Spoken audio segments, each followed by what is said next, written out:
എല്ലാ രജനീകാന്ത് ആരാധകരും കൂലിക്കായുള്ള കാത്തിരിപ്പിലാണ്. ലോകേഷ് കനകരാജ് സംവിധാനം ചെയ്യുന്ന സിനിമ ഓഗസ്റ്റ് 14-നാണ് തിയേറ്ററുകളിലെത്തുക. നിലവിൽ സിനിമയുടെ ഓൺലൈൻ ടിക്കറ്റ് റിസർവേഷൻ ആരംഭിച്ചു കഴിഞ്ഞു.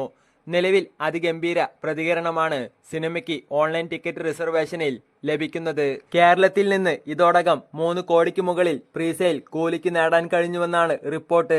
എന്നാൽ ആദ്യ മണിക്കൂറുകളിൽ ബുക്ക് മൈ ഷോയിൽ സിനിമയുടെ ടിക്കറ്റ് വിൽപ്പന നോക്കുകയാണെങ്കിൽ കോഹ്ലിക്ക് മോഹൻലാൽ ചിത്രം എമ്പുരാന്റെ റെക്കോർഡുകൾ തിരുത്തിയെഴുതാൻ സാധിച്ചില്ല.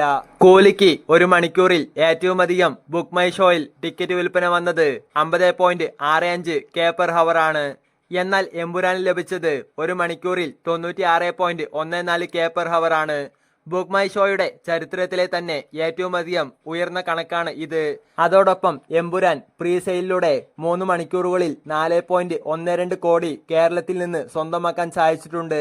അതുകൊണ്ട് തന്നെ ഇപ്പോഴും ബുക്ക് മൈ ഷോയിലെ ഒരു മണിക്കൂറിലെ ഏറ്റവും ഉയർന്ന പ്രീ സെയിൽ ടിക്കറ്റ് വിൽപ്പനയിൽ ലാലേട്ടന്റെ എമ്പുരാൻ തന്നെയാണ് ഒന്നാമതായി തുടരുന്നത്.